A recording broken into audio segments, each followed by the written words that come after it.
Hello everyone, welcome back to my new video. আজকে আমি আপনাদেরকে একটা অ্যাসাইনমেন্টের কভার পেজ বানিয়ে দেখাবো। তো চলেন শুরু করা যাক। আর এটা হচ্ছে কভার পেজের ডিজাইন। প্রথমে আমরা একটা A4 সাইজের কাগজ নিব। প্রথমে আমরা পেন্সিল দিয়ে একটা রেইনবো আঁকাবো, তারপর ব্ল্যাক মার্কার দিয়ে ওই রেইনবোটাকে আবার আঁকাবো ওর উপরে।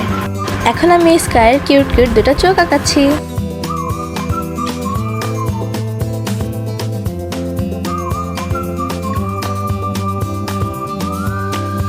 আরো দুটো কিউট কিউট চোখ আঁকিয়ে ফেলবো।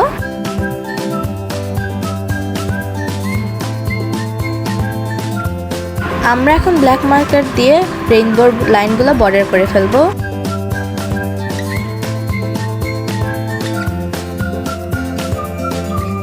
রেইনবোটা আঁকা শেষ হয়ে গেলে আমরা কালার দিয়ে রেইনবোটাকে কালার করে ফেলবো। প্রথমে আমরা পার্পল কালার করব, তারপরে ব্লু কালার, তারপরে গ্রিন কালার, তারপরে ইয়েলো, তারপরে অরেঞ্জ আর তারপরে রেড কালার করে আমরা এইভাবেই রেইনবোটাকে কালার করব। এইভাবে আমরা রেইনবোটা কালার করব। রেইনবোটা দেখতে খুবই কিউট লাগছে। তারপরে আমরা রেইনবোতে আরও কিছু ডিজাইন অ্যাড করব। তারপর ওগুলো ব্ল্যাক মার্কার দিয়ে আবার ডিজাইন করব। এইটা হচ্ছে আমাদের ডিজাইন। তারপর আমরা বিভিন্ন রং দিয়ে এগুলো কালার করে ফেলবো। আর এখানে আমরা আমাদের নাম, রোল, শ্রেণী, শাখা বা সাবজেক্টটা লিখে ফেলবো। এটা হচ্ছে ফাইনাল রেজাল্ট।